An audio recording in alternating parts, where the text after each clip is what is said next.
Hello, Global Theater. My name is Gerry Fialka. Today is March 22, 2025. Want to thank Rob Grant and his amazing podcast. I'm probably wrong about everything. Also want to thank Stinkfoot Orchestra for introducing me to Joey Fabian for part 2. Look at that.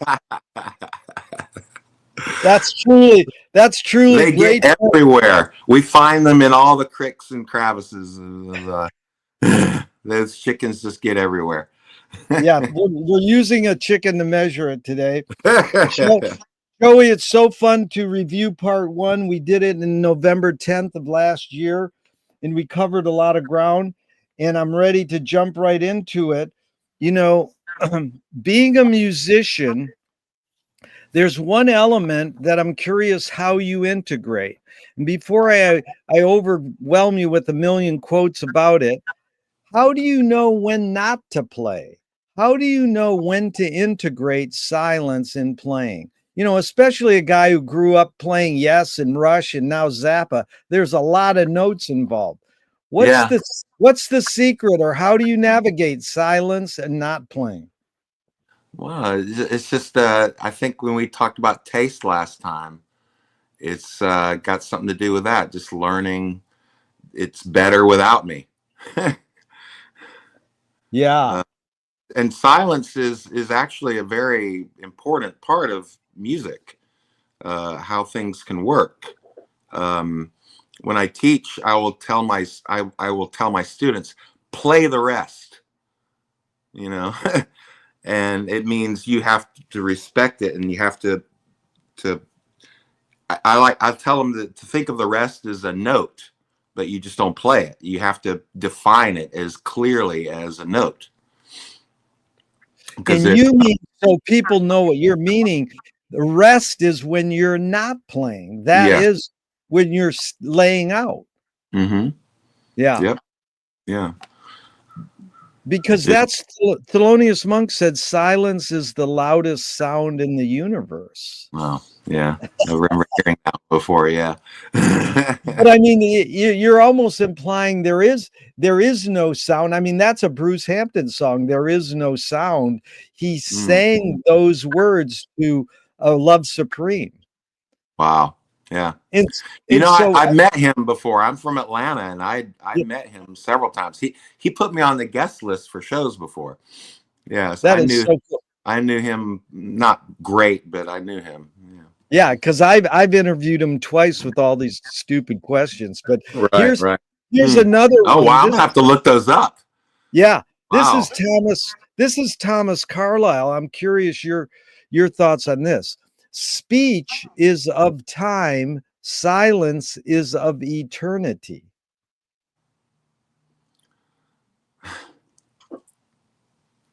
Well, I guess when we die, it's the long eternal silence. I could maybe that's what he means. Yeah. Well, we don't know. That's the funny thing is after you die, we don't know if there's sound or not. Yeah, we don't know. I have my idea, but we don't know. No one knows.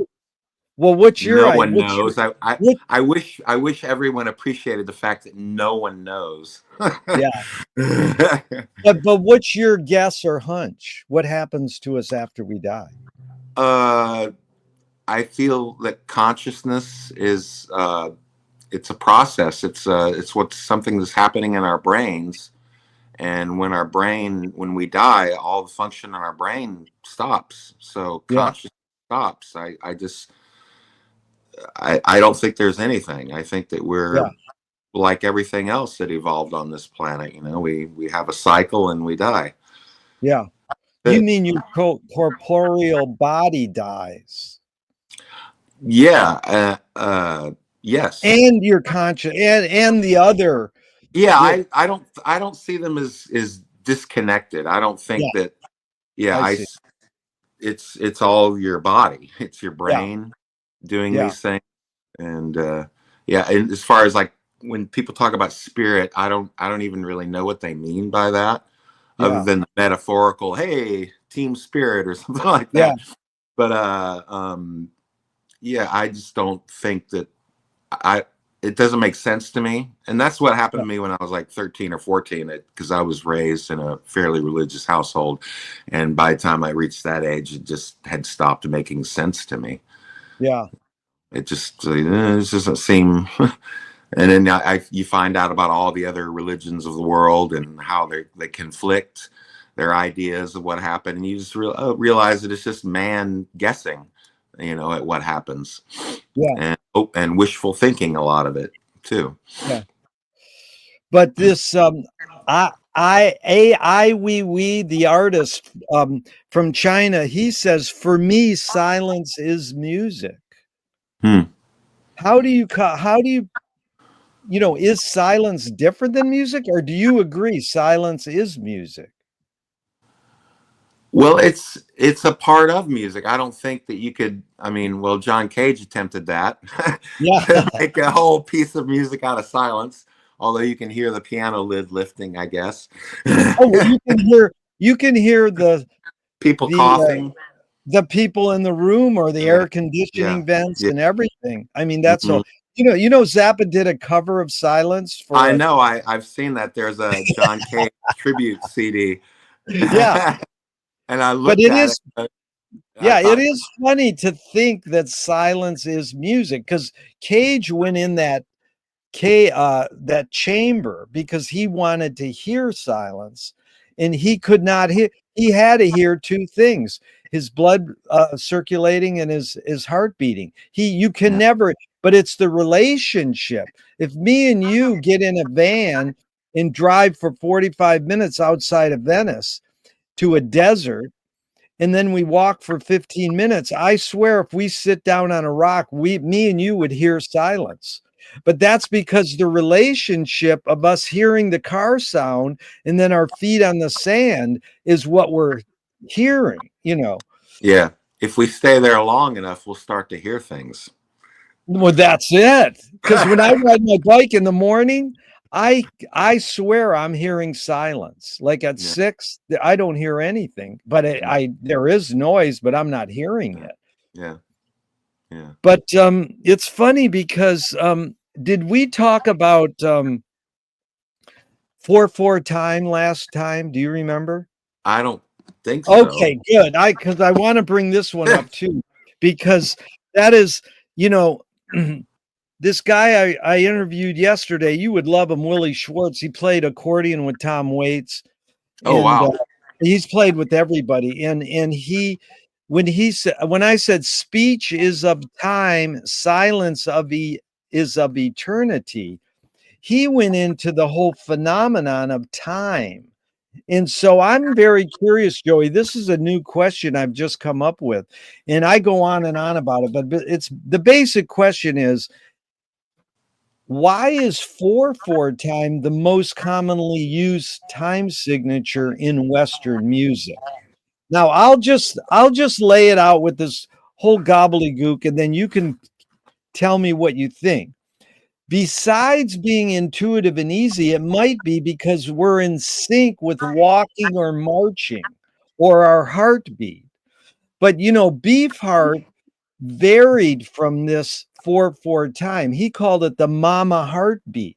He said that the same old 4/4 time is related to fascism. It's so fixated, so hypnotic that it's dangerous to the heart. The heart's faster than when you go to disco, it's faster than your heartbeat. So Beefheart wanted to jump out of the non-hypnotic music and break up the canatonic state. Like Beefheart and his innovative drummer, John French, Drumbo, expanded. They did what was called like the drunken sailor stagger and percussion. So they sort of jumped out of that 4/4 time thing. Is this, you're a music teacher. Is 4/4 the most commonly used time signature in Western music? And why is it? If it isn't, what's your thoughts on that? Well, it most definitely is the most common. I'll, why is that? I know that other cultures, like Eastern European cultures, it's not necessarily the most common, right? Yeah. You could make a cycle out of anything. You know, I could count to 7 and keep counting to 7 in solid intervals, you know, consistent intervals, and I could start to feel hypnotic too. Yeah. Yeah, I don't know why in the West. It's just maybe, I mean, it is, and to say it's easier is probably just because we are used to it. Maybe Yeah. not. You know, it is. That's a great question to think about. But Joey, there's the thing: is what do you think the heartbeat is? Is the heartbeat in a time signature?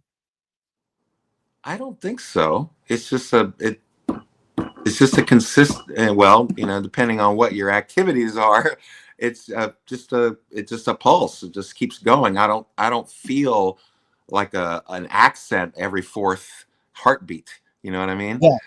Yeah. Like the heart doesn't go boom, boom, boom, boom, boom. You know, it doesn't do that.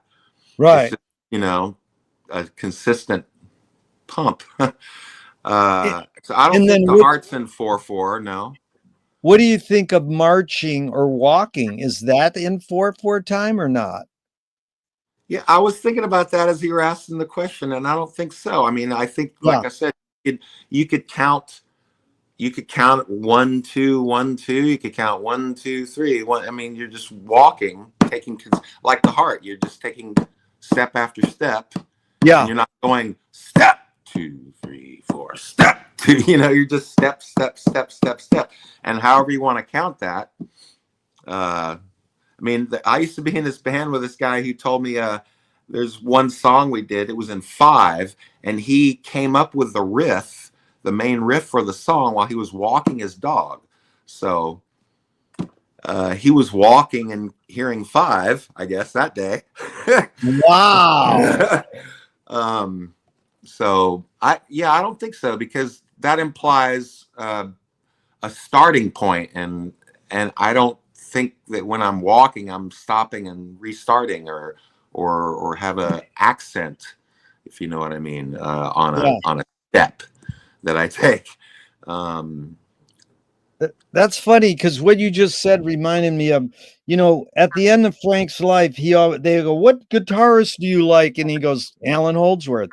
And yeah, how I would describe Alan Holdsworth is his solo never starts and never ends. Most guitarists have this, okay, now I'm going to take my solo and now it ended. But for him, it had this flow that it seemed to never end. yeah. I remember hearing an interview with Chad Wackerman talking about working with him, and said that his compositional style was unlike anybody else he'd ever worked with. He would like he didn't think in terms of things like that, like verse, chorus, bridge. You know, he didn't at all. It Yeah. was just, there's another artist who I love who is his music seems to do that. It just kind of has a starting point, and it just takes twists and turns and ends. A guy named Steve Tibbetts. Yeah. You turned me on to him last time. Oh, I mentioned him last time. Yeah, he's one Because of my because favorites. yeah, because he incorporates the thumb piano. Right. Yeah. We yeah, you were The impressed. Mbira. Yeah, that's it. That's Right. the original So name from Zimbabwe. I have it hanging. I have one hanging right there. Oh, But nice.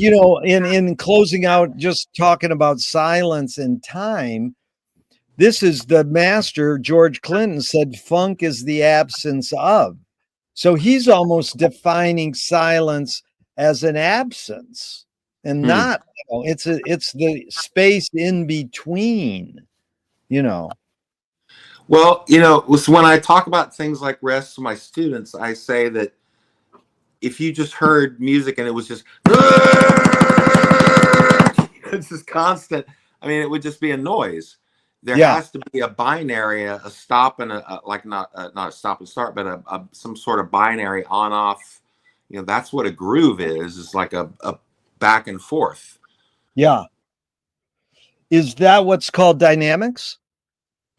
Dynamics, I think, is different. It's it's being able to react with the music's emotion and its intensity and lack of intensity, volume, I guess. Dynamic technically is volume, I guess, in a lot of musical way a lot of people would use the word. Oh, you would say it's more addressing volume, yeah. Well, but also just like the first thing I said, like the emotional value of the music, being able to respond to that, you know, if it's feeling more intense or feeling more laid back, being able to respond to that, being able to play the right way with the other musicians. Yeah. Because I want to return to a monk calling music is math. And you know that so many of these great Zappa musicians I've interviewed, like Don Preston, said, "Don't think when you're playing." It's like, yeah, right. How do you not think when you're playing notes written on a page? You know, like Captain Beefheart said, music is black ants crawling on white paper. So, you Mm-hmm. know, Monk would say there are no wrong notes, but you know, there's a variation on that because if you play a wrong note in the middle of the Zappa song you're playing, you know it. And Yeah, yeah. you know when the other players play it, you know. Well, in a composition, you can definitely play a wrong note, but if you're improvising, I've know that quote. There are no wrong notes, uh, but what you play after, it's what you play after it that makes it wrong. Yeah. So that I'll tell my students that's a kind of a pithy way of saying that you can use any note against a chord and make it resolve. You just have to know how to make that note resolve. So it can be a wrong note if you don't know how to make it resolve.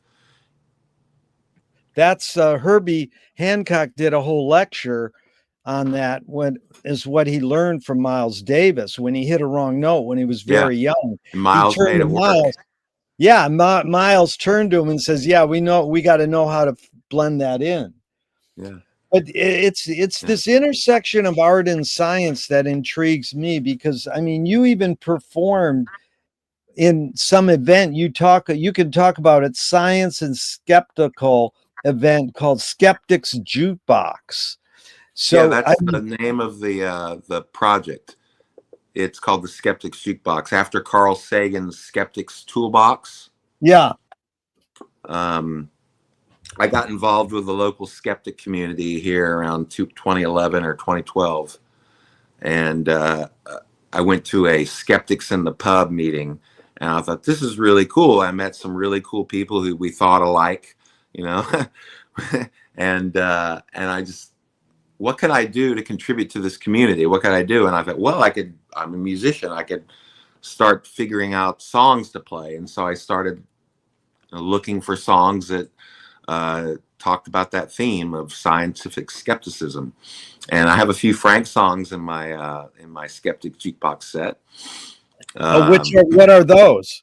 Cosmic Debris, Yeah, because it's about a guy trying to sell him some woo on the street. yeah, And he says, "Look here, brother, who you jiving with that cosmic debris?" And then a couple from "You Are What You Is," or actually three. I've done that whole trio of "The Meek Shall Inherit Nothing" and "Heavenly Bank Account" and "Dumb All Over," yeah, because they're very skeptical of religion. yeah. And but yeah, I performed at things. There's a conference. I just got invited to perform at it again this year. I'll be performing at this. It's a conference in the Bay Area called Skeptical, and I usually perform during lunchtime, the lunch break. I get up on stage and do like a 45-minute set, and I'm playing guitar and singing when I do that because it's So just that's me. you as a solo act. Yeah, yeah. Oh, how cool is that? So, Yeah. Joey, what's the difference between art and science? Well, science is objective truth, and art is in each individual's subjective truth. I would guess. Yeah, Uh, because you can deny science, but you're just being a fool. But you can say you don't like a song, and that's just fine. Yeah. But you know, I'm curious. Jean Cocteau said, "Art is science made clear." Yeah, I remember What do that you think quote. of that? I like it because, I mean, in a way, music is a science. I mean, there's reasons things work, and you can quantify those reasons. So, and when you hear a great piece of music, it's like, well, there's the science. It works. Clearly, it works. Well, here's a Maybe McLuhan. that's what he means. I don't know. Yeah, well, it's more what how you want to interpret these, because here's a couple more quotes. I'm just curious your reaction. This Mm-hmm. is McLuhan said, "When we push our paradigms back, we get history. When we push them forward, we get science." There you go. Yeah, That's perfect. Yeah. yeah, Yeah, I don't know what to add to that. That's what I wish everyone was on board with moving forward, and learning, yeah, realizing we don't know everything. You know, you don't have all the answers. That's yeah. the Bukowski quote. The problem with the world is that the dumb people think they know everything, and the smart people are full of doubt. Oh, that's good. Yeah. It would have been great for Frank and Bukowski to sit together. I'm curious if they ever met. Yeah. But That was a meeting of the minds for sure. yeah, here's Chomsky. We learn more about ourselves from literature than from science. Well, good literature is speaking to the human condition. Yeah, that's what it's supposed. I guess it's supposed to do. You know, if you're reading and you can't relate to it, it's not very good literature. Even science fiction. We're talking about somebody in the 23rd century. You have to give it some humanity. You have to, or no one relates to it. Yeah. Well, here to talk about sci-fi. Here's Arthur Clarke. Any sufficiently advanced technology is indistinguishable from magic. Yep, yep. But I know that. that's like what I think he's saying is any invention is like magic. Anything humans invent is like magic. You know, and so that's that word mystery you brought up, you know, not Mm-hmm, know. But mm-hmm, see, that's the complexity there is it seems as though science is attempting to say, we know. This is what we know. And mm-hmm, this one French historian says science finds no truths. It discovers unknown facts that can be interpreted 1,000 ways. mm-hmm. Yeah, yeah, So, you and know, that's the thing. Who's doing the interpreting?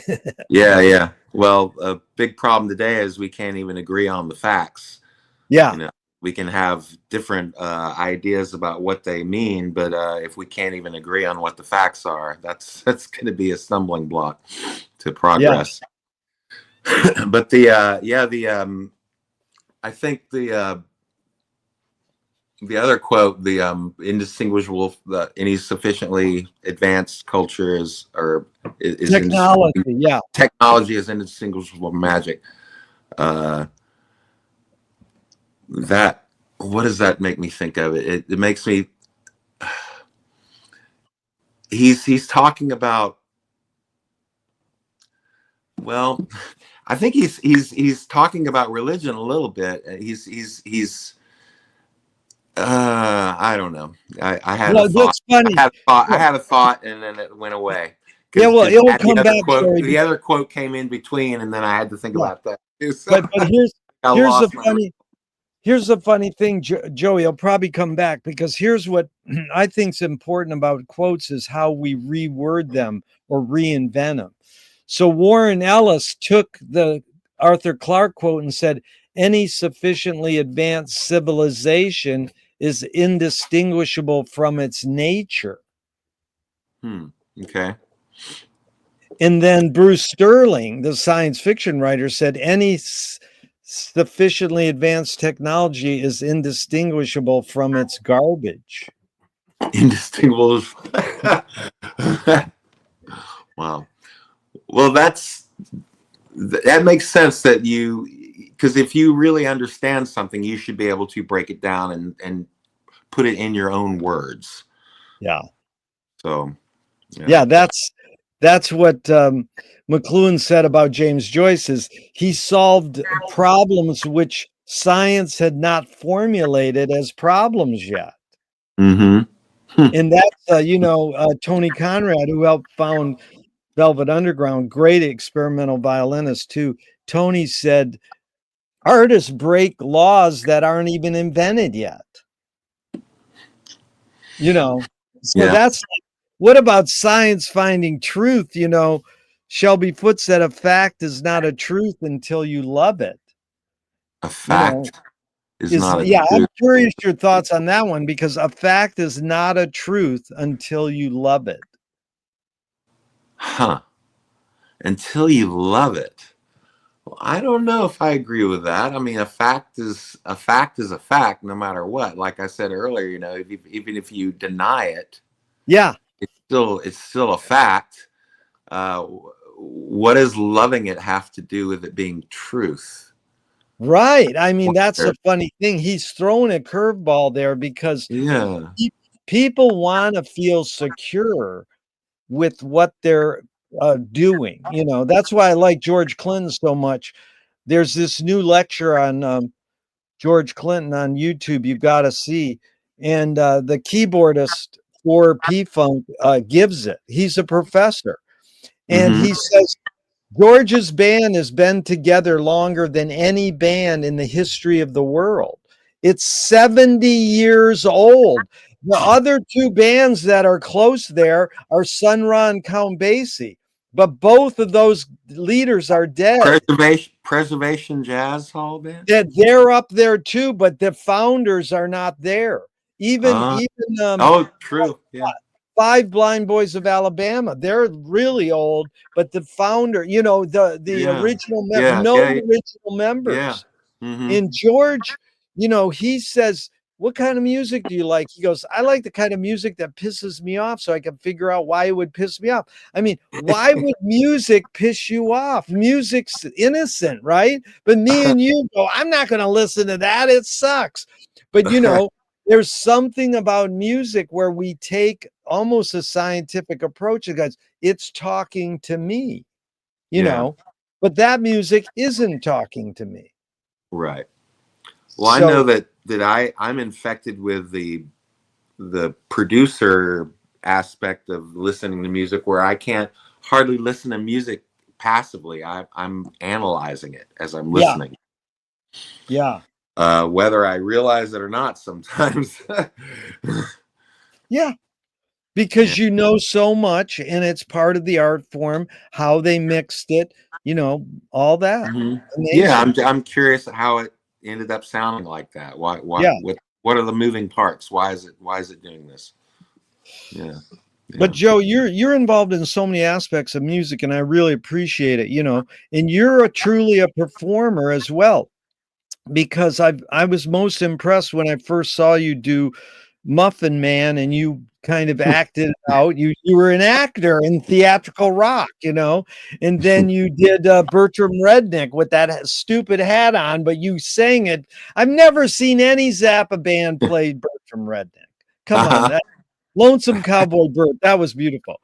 So here's Ruth Draper says the key is to bring the audience up onto the stage and into the scene with you. It is they who must give you even more than you give them in the way of imagination and creative power. How do you do that? What, by having a good time when you're doing it, making eye contact with people. Don't be just shoegazing, I guess is what they call it. Yeah. My idea to do the Muffin Man thing and was, I know Frank would say it's entertainment. you know, people would think he thought himself as so highfalutin, but he took this music seriously, but he didn't take hardly anything else seriously, I guess. You know, Yeah. you know this better than me. You worked with him. Uh, but but that's my impression. And when he got on stage, it was just entertainment. I mean, Yeah. it didn't matter. I mean, that's how it should be. I mean, what are people coming to hear? They're not coming to be educated. They're not coming to a lecture. They're going to a rock concert. Is what they thought they were going to. They want to have a good time. Yeah. And to me, that is what it's all about when people come. I want them to have a good time. I want them to just be smiling the whole time. Yeah. And Nick will tell you, I'm guilty of, like, if something goes bad for me on stage, I wear my heart on my sleeve sometimes. It's really, I something I need to work on is if I'm not feeling good, I tend to show it. And sometimes I cover it up most of the time, but sometimes I do let something get to me, and that's something I need to work on. Oh, well, dude, because I know that when people see a performer in distress, it takes away something from their experience. Unbelievable what you just said, because you anticipated the next two questions. You must have ESP. So No, hey, I don't. go to your skeptical society and tell them this. Here's Leonard Cohen. Joey, the only way you can sell a concert is if you put yourself at risk. And if you don't do that, people know. What role does risk play in your creative process?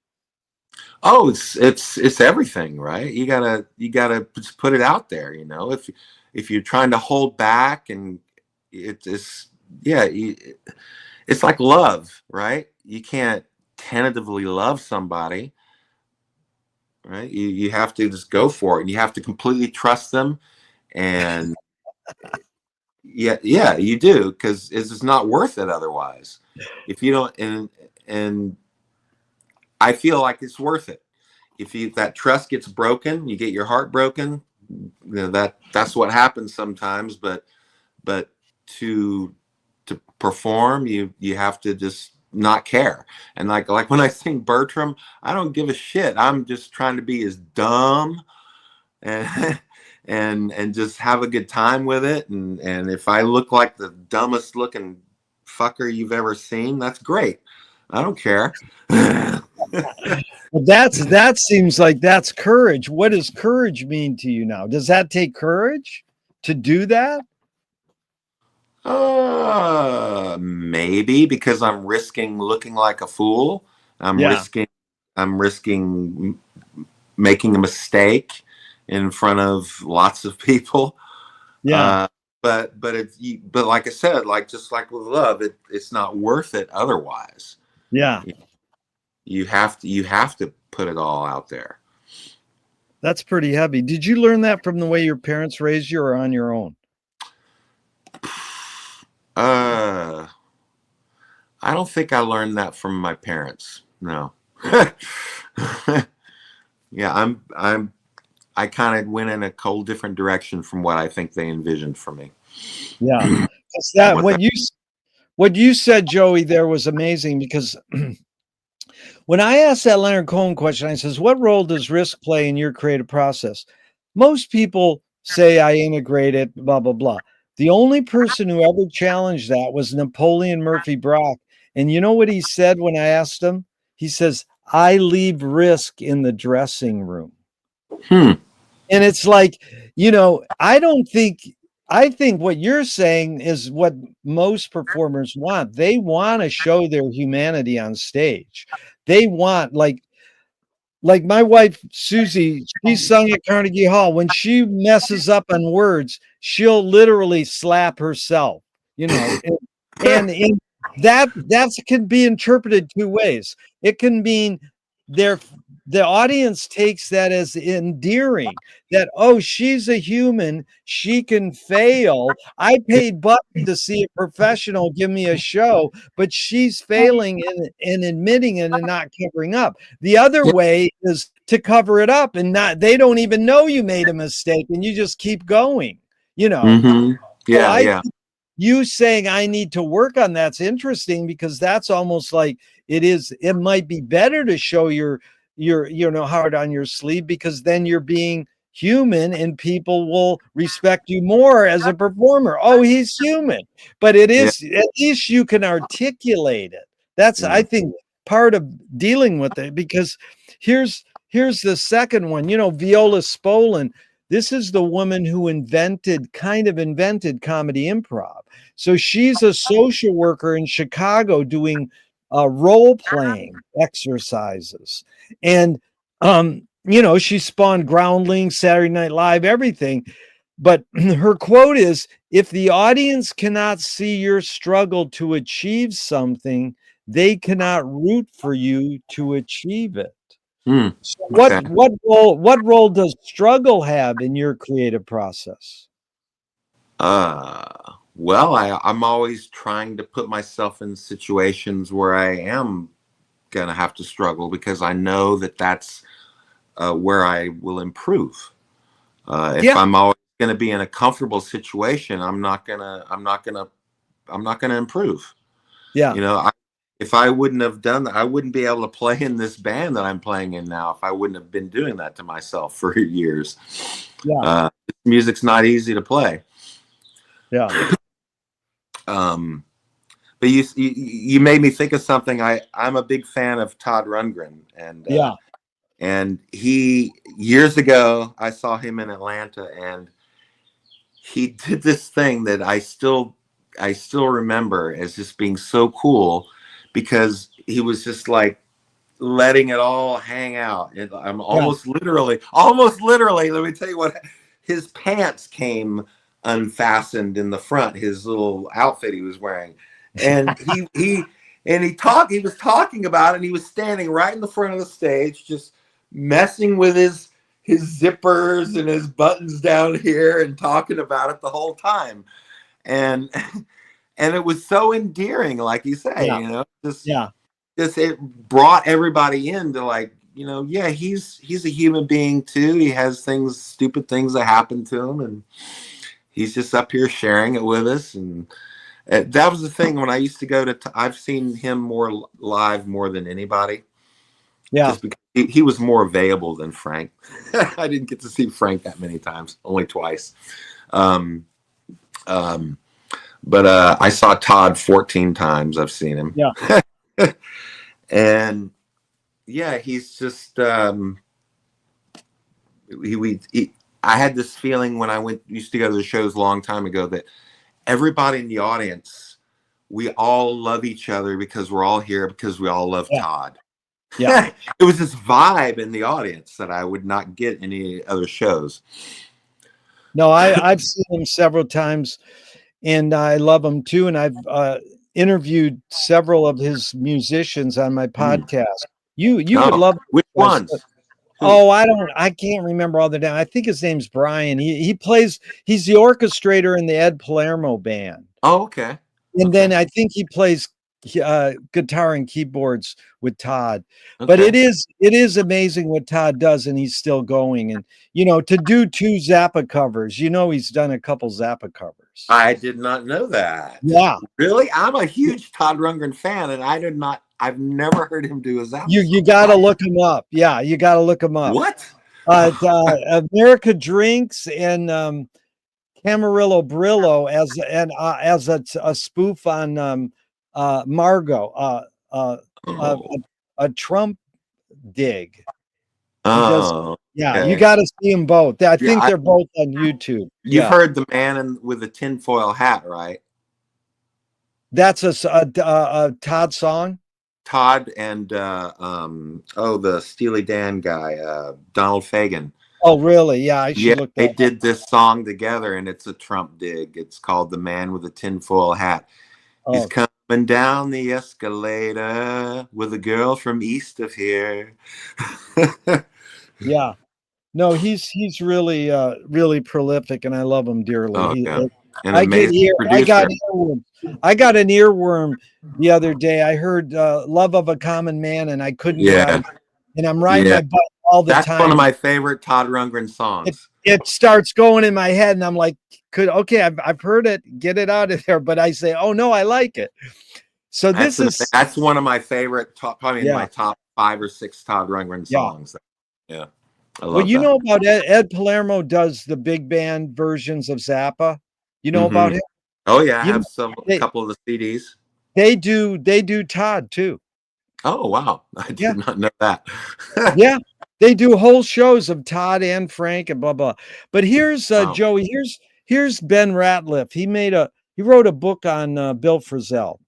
And in that book, he says this: I mean sound as it has long functioned among jazz players as a mystical term of art, as in every musician finally needs a sound, a full and sensible embodiment of their artistic personality, such that it can be heard at best in a single note. So me and you can hear Frank, we go, oh, that's Frank, in a couple notes. We can hear Miles, and Ben would, what the point of the question is, Ben would summarize that sound in 2 words. He says, Miles Davis is fragile and pointed. Say Coltrane is slightly undercooked and urgent. If a music writer you respect was going to summarize Joey's sound in a couple words, what 2 words would you go, oh, he got me. They got who I am. Sensitive intent. Sensitive, and what's the second word? Intention. Oh, intention. You mean intentional. Yes, sensitive. That's what I strive for. That's what I strive for. So yeah. I'm not going to say that is me, but that's what I go for. Yeah, but you're saying if they reviewed your sound, you would respect that and go, "Hey, you got me." Yeah. Yeah. I would hope that they got me if they said that. Yeah. Like I said, I'm not going to say that that's me, but that's my intention. That's what I'm going. No, that's cool. I want to be sensitive to what's going on, and I want you to hear the intent in what I do. Yeah. What's more important, conviction or compromise? Conviction or compromise? Wow. Well, I guess it depends on the situation. Because if I'm creating art, I don't want to compromise. But if I'm working with other humans towards a common goal, I'm going to have to compromise. I mean, to me, it's situational. The answer. Yeah. No, that's good. One guy I said, that's my oldest question. And I said, what's more important, conviction or compromise? The guy goes, it depends on what you mean by important. Oh, wow. Because, the focus is on the 2 words. Yeah. Conviction or compromise. Yeah. We need to define terms here. Yeah. Yeah. Well, your observations of humans in general, is ambition based more on fear or joy? Oh, wow.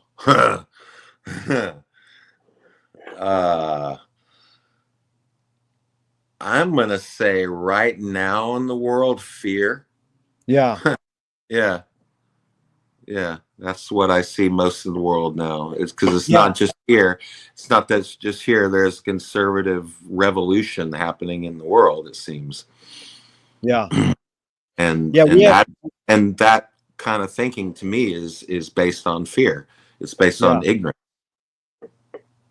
Yeah, we have to learn how to address it and really have critical thinking about it, how to process it. But it's funny, Joey, because I asked that question for about 15, 20 years. And then I read an interview with William Friedkin, the director of The Exorcist. And he helped me reword the question. So before I tell you what he said, here's the follow-up question. With your accomplishments in life, how do you rate these 3 elements? Luck, skill, and ambition. What played the biggest role, second and third?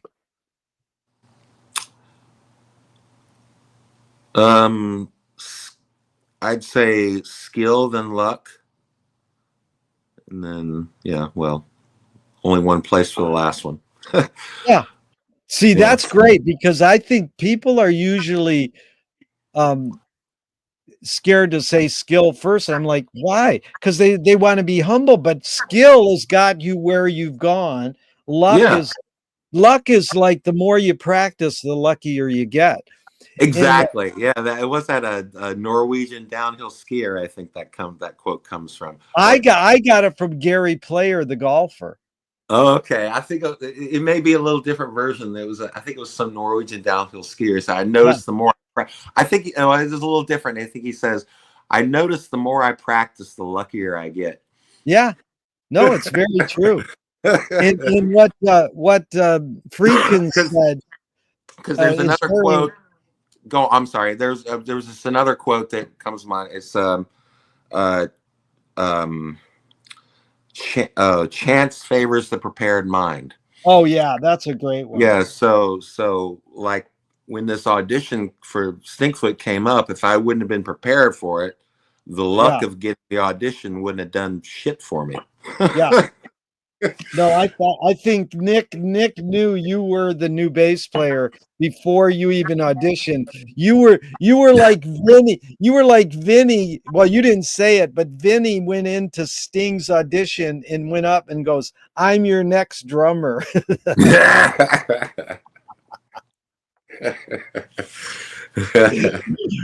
But it's funny because when I give people those three choices, luck, skill, and ambition, they go, well, it could be other things like purpose, destiny, persistence, necessity. So it's not, I'm limiting because of what Friedkin said, because Friedkin said in Hollywood, skill and luck have nothing to do with it. It's all ambition. Which is a funny little twist on those three things. If you're going to limit the question to those three things, Yeah. Well, maybe that can be true in Hollywood. I just feel like with music, there's no bullshitting.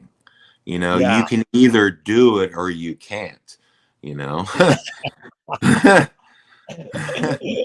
mean, it's my wife. Some of the people where she's working now.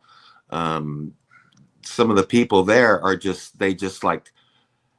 they get through the day by not working as much as possible. They're like trying to find ways to get out of working, and they keep their jobs. And with music, that they wouldn't last. Yeah, there you go.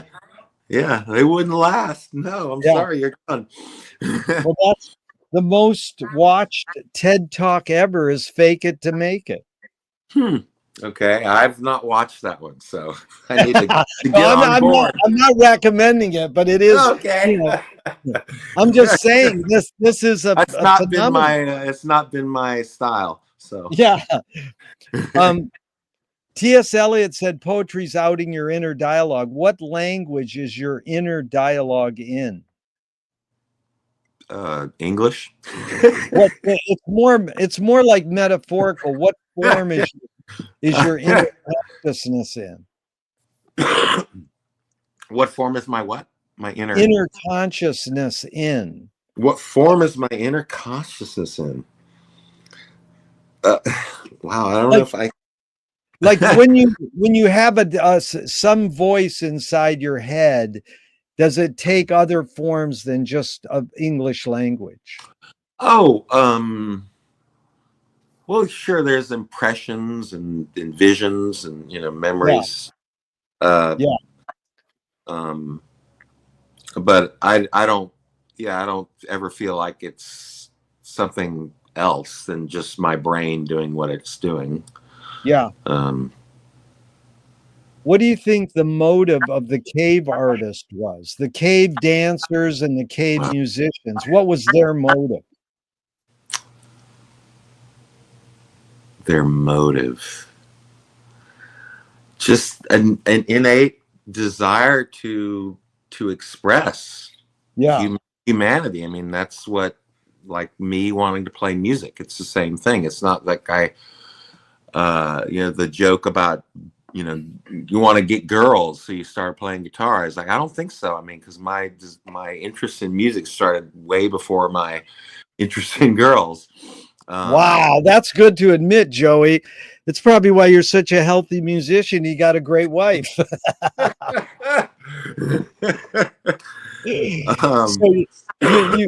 you really anticipated the next question again, Joey. You got ESP. This is two of my film heroes have this mantra: ignore yourself.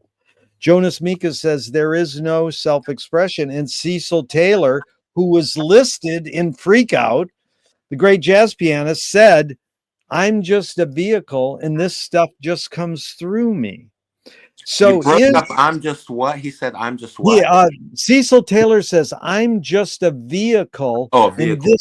And this music just comes through me. So the question's sort of stupid, but it kind of goes where you said you said it was a desire that cave musicians were a desire to express humanity. But the question's a little more wide open. Is art making, music making more self-expression, or more is it a vehicle for whatever technologies and environments and cultures are dominant?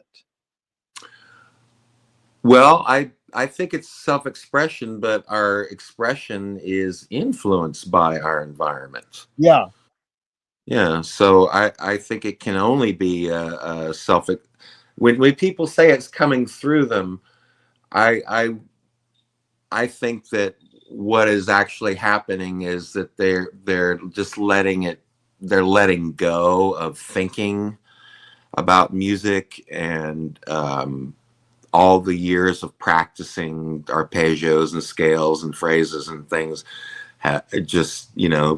It comes naturally. Like when I'm playing another gig, I'm playing a blues gig, I don't think as much, hardly at all, honestly. I mean, I have to think a little bit maybe, but it is just kind of coming out of me without thinking too much. I think the last one we did mention, the last interview, when I'm on stage with Stinkfoot playing Zappa music, there are certain moments where I am counting, I'm thinking, I'm literally just thinking. But yeah, like I said, I think that when musicians say that, some of them probably believe that it's the universe or it's coming from somewhere else outside of them, and they're being a vehicle for this magical thing. But I don't, from things I said earlier, you probably can guess I don't believe that. I think it's just when what they're feeling is just letting go of the thinking, and just letting all those years of practice just take over, and just do what you know how to do really well, and just do it. Yeah. But the hidden question really, Joey, is can art making, music making be egoless? Yes. I think it can be. That can be hard though, because we always seem, it's like trying to meditate. It's this constant struggle of like there's a thought, damn it. You can't not think. No one can meditate perfectly, and if they're lying if they tell you they can. Well, you nailed it, because that's the answer I want to hear. When I say can art making be egoless, most people go no. And I'm like, one person said it's got to be egoless. Great art is egoless, but it is hard to say, because the word ego carries that baggage with the Freudian world. But it's sort of like, to go back, that vehicle thing is very interesting, because Ginger Baker was asked, where did you get your drum sound? And he said, I was in London when they were bombing. Boom, boom, boom, boom, boom. And then they asked James Brown, where'd you get, you're the architect of funk drumming. Where'd you get your sound? He says, I'm in Ohio, and on one side of my house is a factory and the other side is a train tracks. So it's like, you know, and and then if Missy Elliott, the rap singer, they go, how'd you learn how to sing? And she said, from car alarms. So we are influenced, you know. That's why I hated when Frank got into the synclavier so deep. He says, if I would have had this, I would have never gone on tour. And it's like, no, dude, you had to get on tour and be in hotels and live a normal life to write the great songs you did. We didn't want you to be honed up in a room hitting buttons on a computer to get synthesized sounds from that. But you know, here's the bottom line question on all this: is perception reality?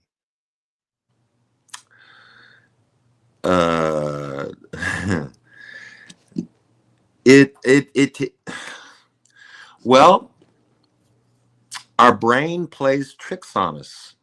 Things we you know, I mean, you know that things outside of our peripheral, outside of our vision, are created and made up by our brain.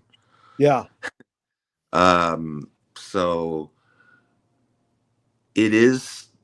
Wow, that's a great question. Is perception reality? It may depend on the state of the person perceiving. Yeah, it depends on what state they're in at that moment. Yeah. Well, Lewis Carroll said, I believe as many as 6 impossible things before breakfast. You know it, man. You know some of my quotes before I say them. So have you believed in any impossible things lately? Have I believed in any impossible things lately?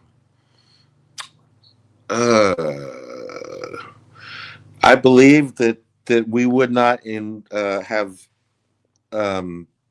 voted a criminal for president, and that was an impossible thought. Yeah, so I guess so. That was how did that happen? I know. Okay. I still can't. I don't want to talk about politics. Yeah, no.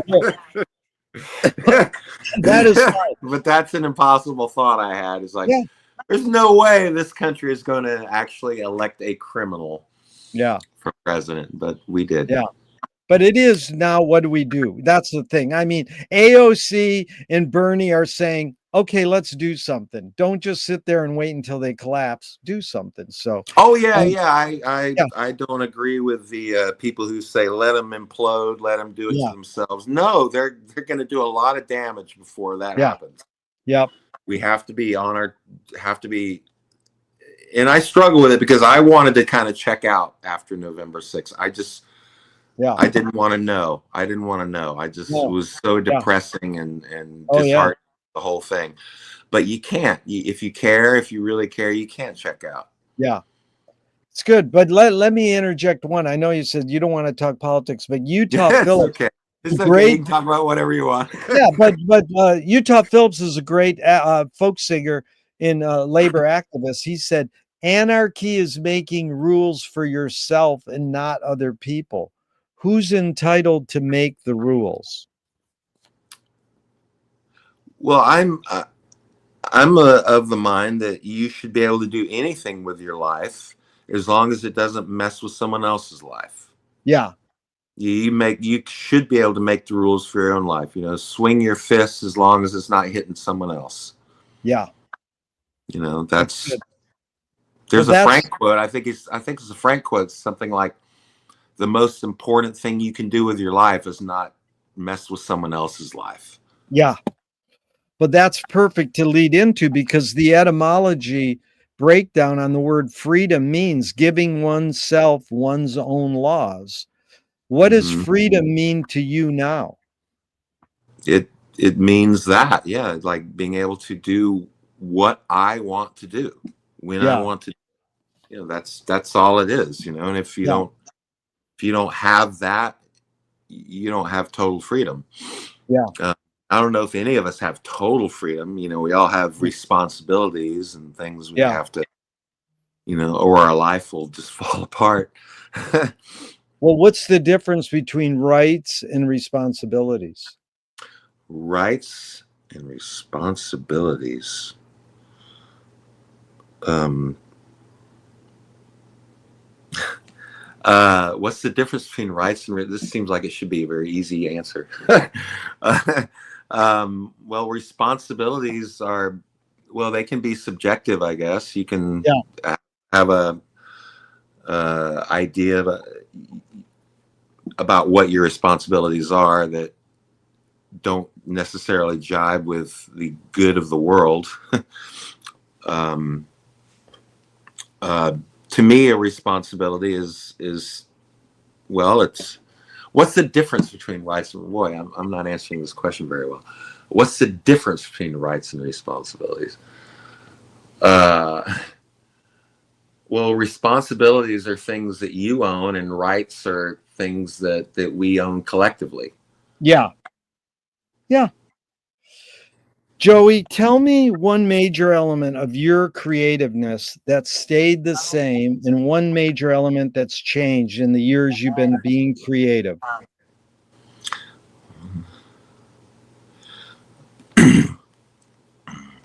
One thing that has stayed the same is my favorite way to compose is to just imagine, just not to sit down, not even with an instrument, just in my head. Yeah. Because I feel that's where the most freedom is. If I've got an instrument, I may be limited by my technical skills or my experience with the instrument and patterns I may have learned to play. But if I'm in my head, there's no limitations. And something that has changed would be, as I've understood more about music, I have been able to compose intellectually in a way, to just write a chord and know what notes and to be able to hear it in my head to an extent. I can't hear, I'm not like some composers where I can hear everything absolutely, all the way, all the harmony, where all the tensions work together, and hear that all up here. But I have a good idea, and I feel like I recently actually did compose something almost completely intellectually. I mean, I would hear the rhythms and I knew what that was, but I was making sort of subjective guesses as to the harmony and how the melody would affect the harmony. And when I actually played it after I wrote it, it was like, yeah, that sounds like what I thought it would be. And I would not have been able to do that years ago. Wow. Moshe Feldenkrais works with healing and movement.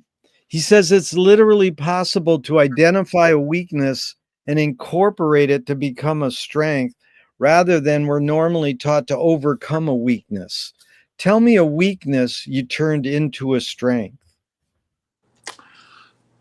A weakness I turned into a strength. I'm pretty sensitive, and I think being able to, I've turned that into something pretty powerful for my relationships, because I like with my wife,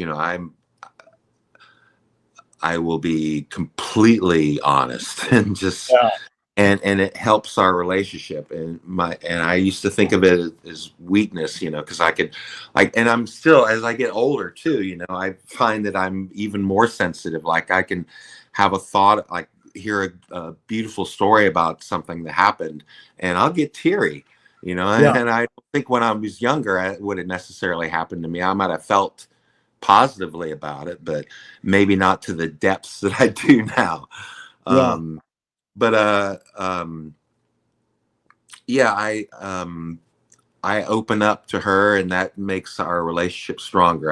I let her see my vulnerabilities, my weaknesses, and that endears me to her, I guess, in a way. And that's really important, man. That takes a lot of guts to do that. To just, I always say, lay your cards on the table. You know, be honest about it. But Yeah. Yes, it what goes is? back to what you were talking about, the truth, and Yeah, you have to be, just like with relationships, just be completely truthful and yeah, vulnerable, and yeah. it makes it worthwhile What's to the most significant difference between men and women, physical aside? most significant difference between men and women. Um, well, I've read some science on that, and they say that the science says that there is no Yeah, huge significant difference. I mean, they're human brains. yeah, And then we know all the stuff we're learning in the last 30, 40 years about gender and the difference between gender and actual sexuality. They're different things. yeah, So that makes sense to me that there shouldn't be much of a difference between a male and a female brain. yeah. There's just a difference between a male and a female body. Uh, I love when I get that answer, Joey, and it's rare because people always say, "Oh, women are more linear, and men are no, women are more emotional, and men are more linear." So I appreciate you saying that. Um, Anger can be a productive emotion when fill in the blank. Anger can be a productive when somebody is pressing you down and it's Yeah, unjust. That's worthwhile for anger. That's like right now in this country. There's a lot of good reasons to be angry. yeah, Unfortunately. yeah. There's a line that goes, "You create what you resist." Bob Goldthwait, the comedian, morphed it into, "You are what you hate." I love Shakes the Clown. Yeah, James Joy. He and Bob is a Zappa freak. Oh, he is. That Yeah, makes total sense because he's awesome. yeah. James Joyce said it's a curious thing how your brain is super saturated with the religion in which you say you disbelieve. And Louis Buñuel said, "Thank God I'm an atheist." So just any thoughts on this line? You create what you resist. I'm not saying you, Joey, but one creates what one resists. Any thoughts on that line? Well, you bring up the religion. I know that being raised in the deep South, just being pelted and surrounded with Protestant Christianity the way I was, um, I think that if I wouldn't have been surrounded by that and hit with it so much, I wouldn't have. Maybe I wouldn't have started the Skeptics Jukebox project. Yeah, Maybe I wouldn't be involved with the skeptic community the way I am.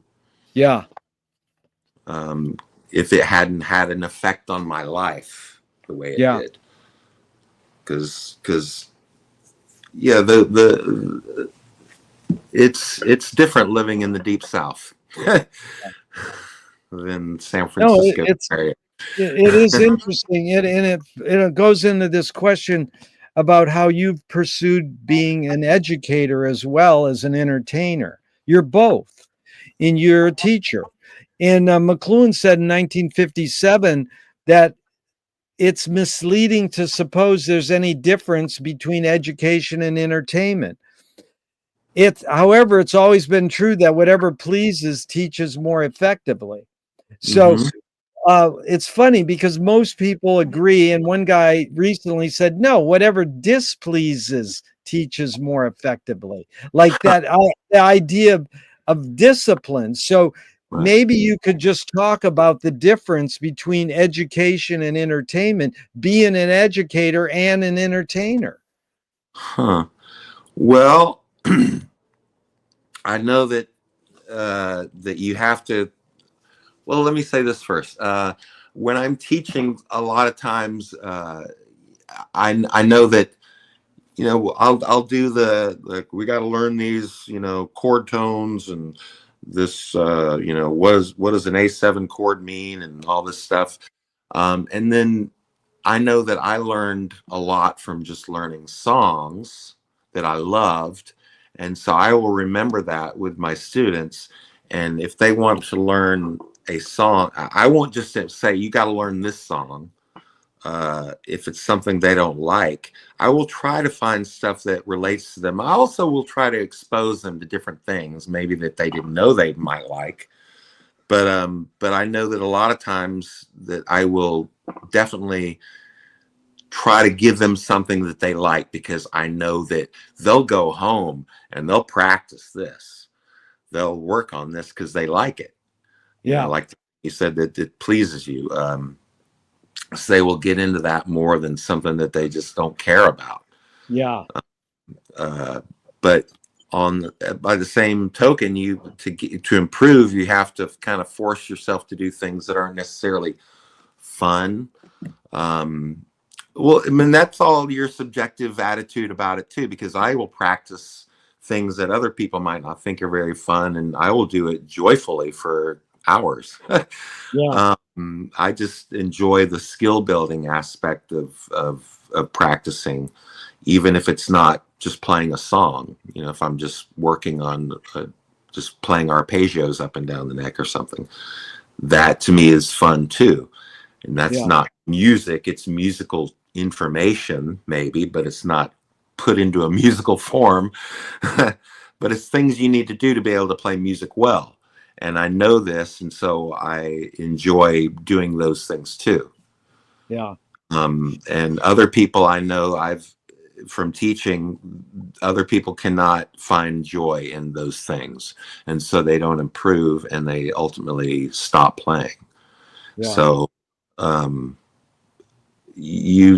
guess you sort of have to get over it and find the joy, or at least, like I said, get over it and just sit down and do those things if you do want to improve and be an entertainer. You have to educate yourself to an certain extent to be able to entertain. Because why was somebody? That's the thing. Like when people are going to a show and they're fascinated by musicians, one of the reasons they're fascinated by it is because they know that they can't do this, or they know that it took years of work to get to this point to be able to do this. And you know, I think we talked last time, you know, even, you know, a skilled, you know, someone who's got some skills like me will see other musicians and just have his mind blown. And wow, you know, I think we talk about laughter when that happens. You know, this reaction is to laugh, but because I just know how hard that person had to work. People think people will say a lot of times, "Wow, you're so gifted," and I don't like hearing that. I don't like the idea of people telling children that they're gifted, because that's not helping them. They're not gifted. They worked on something. The right thing to say to a kid is, "Wow, tell me what you had to do, how hard you had to work to be able to do that." You know, and then the kid learns the value of work, and that people recognize that. You know, if you start thinking you're gifted, you're not going to advance. You're probably not going to advance as much as if you realize that, no, it's not a gift. It's the gift is being able to work, being able to sit down and put yourself to work. That's the gift, I guess. You're really well put, Joey, because that's like Khalil's son's 16 years old. He's playing Blessed Relief and all these hard Zappa songs, and it's taken time and discipline. And Frank always encouraged people, go to the library, learn, educate yourself, or study with people. And then, you know, Warren Cucurullo nailed it in Baby Snakes. He goes, Frank Zappa, they think he's some wild man. They forget to know, they realize there's notes involved. Yeah. He went to the library and he educated himself. He would look at scores and look at a line and say, oh, that's the chord. Okay. He learned how to compose from teaching himself. You know, what does he say? He took a harmony class at Chaffee College, like a little local college, and he said he learned what not to do mostly from that one. He learned about 2-5-1s. So I don't want to do that shit. Well, we got about 15 more minutes. This has really been fun, Joey. Here's the next one. This is five Alan Watts questions off the top of your head in just a couple words. 1, who started it all? Who started it all? We did. Are we going to make it? We are. Where do we put it? In our pocket. Who's cleaning it up? We are. 5, is it serious? No. All right. Dude, you know how many people don't listen to me and they go off on tangents. I asked for a couple words. You were like, boom, boom, boom. Thank you. I said three, but then I gave you a 1 answer, so it balanced. Yeah, well, you did really good. And just to go back to Frank, I love Frank's line. I'm very serious about being not serious. Yeah. Yeah. Joey, how do you find peace of mind? By honestly pursuing happiness. Yeah. I mean, because I feel like this is it. You know, we are here on this earth for the short period of time, and happiness should be our goal. Yeah. You know, and health. Health not just for ourselves but for the planet and the other people in it. You know, you should be considerate of those things. You know, leave the place better than you found it. Beautiful. If you were walking down the street today and you met yourself as a 12-year-old, what would you say to your 12-year-old self? What would you say to your 12-year-old self? Buy Apple. Invest in Not buy in Apple, buy Apple. That's good. Which way should toilet paper come off the roll, over or under? Over.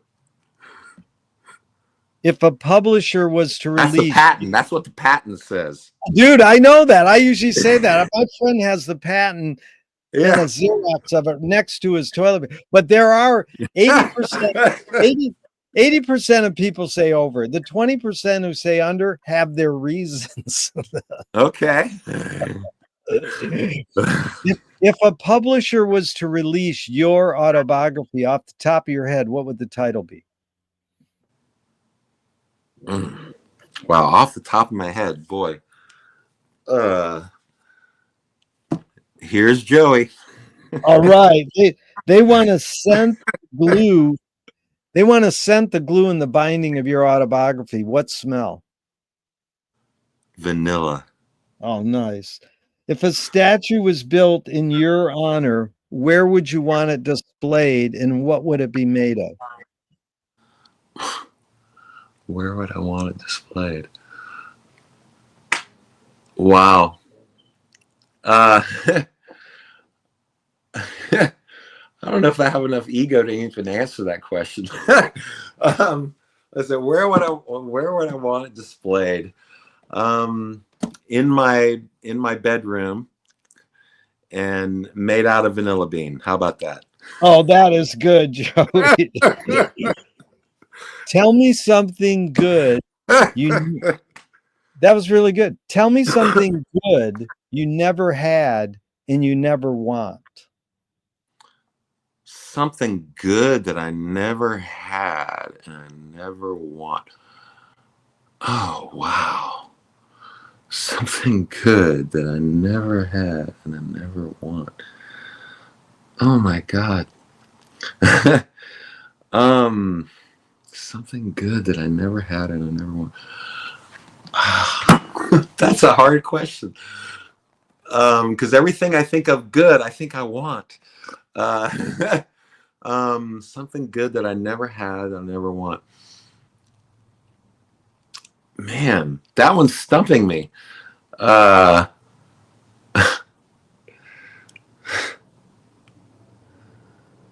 Wow, I'm stumped by that one somehow. I can't. Something good that I never had that I never want. Uh, uh I don't know. Joey, I really you know what? just don't It's know. all right. Not knowing is fine. Listen, I'm gonna be thinking about that one all day, though. okay, but you can type it in the chat if you get it later. But Sure. here's the answer I get the most. The three. Okay. Money, fame, and heroin. Yeah, I thought about the heroin thing, and that's not good though. Right. Well, some people would say it's good. Same with money. Yeah. Some people would say, I mean, you're lying to your 12-year-old, buy Apple. Yeah, I would want some more money now. Yeah.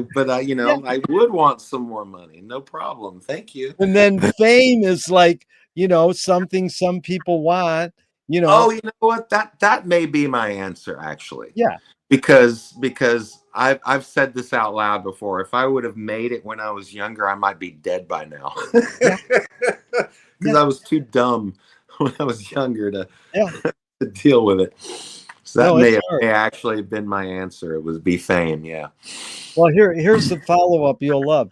If you were in a vat of vomit up to your neck and someone threw a bag of shit at your face, what would you do?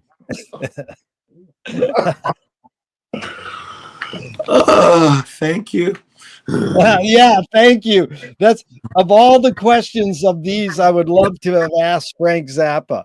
You're in a vat of vomit up to your neck, and somebody basically, I learned it from this guy who hung out with Charles Mingus and Billie Holiday. He's a really great old artist, filmmaker, everything, and it's basically a metaphor for life. We're all in vats of vomit, and people are throwing bags of shit at our face. What are you going to do about it? Yeah. You just have to that the way I said thank you wasn't 100% thank you. It was like this is the way it is. Yeah. Thank you. Yeah. What's the cultural shift you see developing today that inspires you?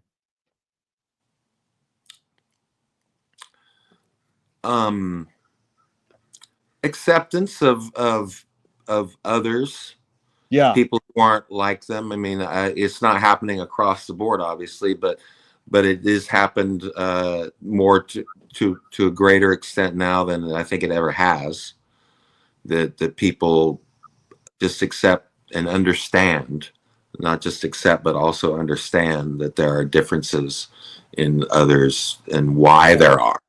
They're not just being trendy, trying to be trendy or something. Yeah. Yeah, that's hopeful because I see children. It's like kids.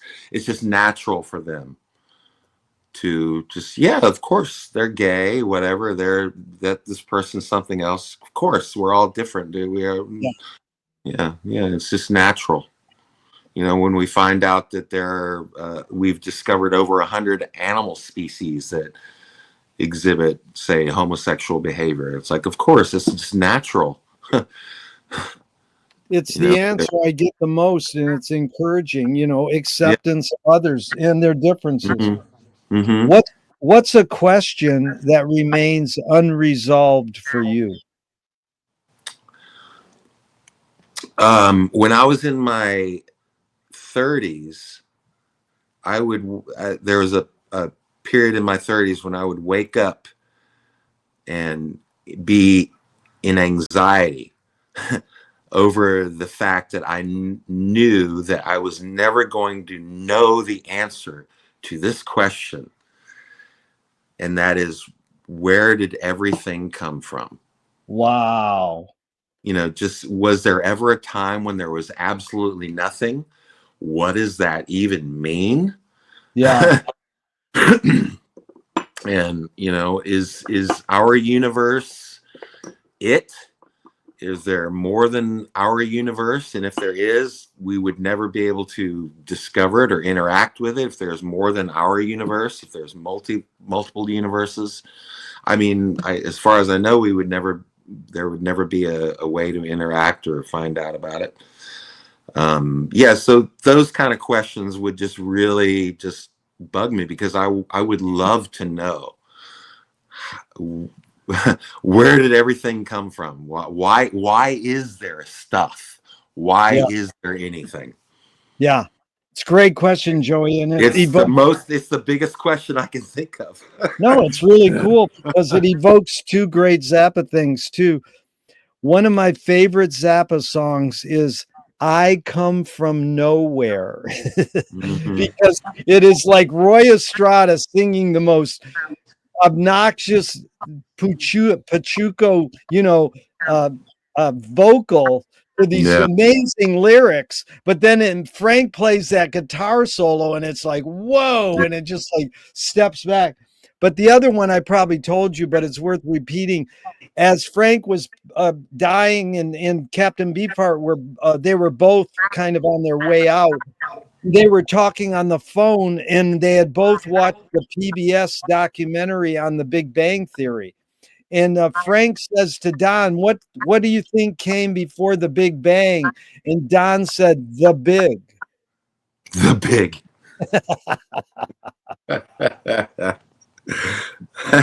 Well, that doesn't make any sense, and only the way Captain Beefheart could make it not make sense. Yeah. Joey, how has playing music, writing music, shaped your behavior? How's playing music shaped my behavior? Well, it's allowed me to be my real self, I think, because music is just something that my whole life I've been just drawn to on another level, and so it's allowed me to relax into myself and be who I am, and not have to act out. Because when I was younger and I had to have jobs, I had to act in a way. You have to get along in those environments. It's really good to say you relax in yourself. That's self-confidence, man. That's beautiful. It wasn't to find yourself. You relax. That means you're relaxed. That's a key word there.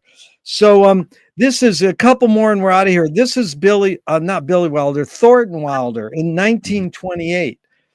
He said, art is confession. Art is the secret told. But art is not only the desire to tell one's secret, it's the desire to tell it and hide it at the same time. You've laid your cards on the table for hours. Thank you. I'm not insinuating you haven't already answered this. What's it really all about for you?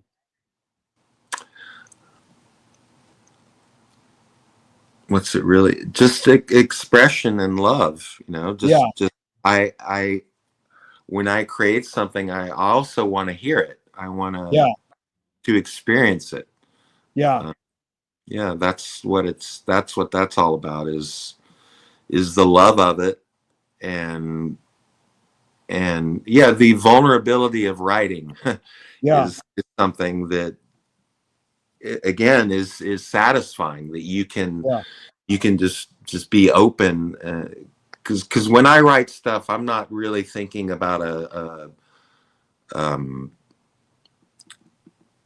the audience necessarily. I mean, I have done things like when I've composed, like I've written a couple of podcast themes for people, and they gave me some structure, what they wanted, and so I have done that before. But when I write things for myself, I'm not doing that at all. I'm just going to just strip it all away, and what do I want to? It's just, what do I want to hear? That's great. Purely, what do I want to hear? Yeah. Some key words there. What gives you the most optimism?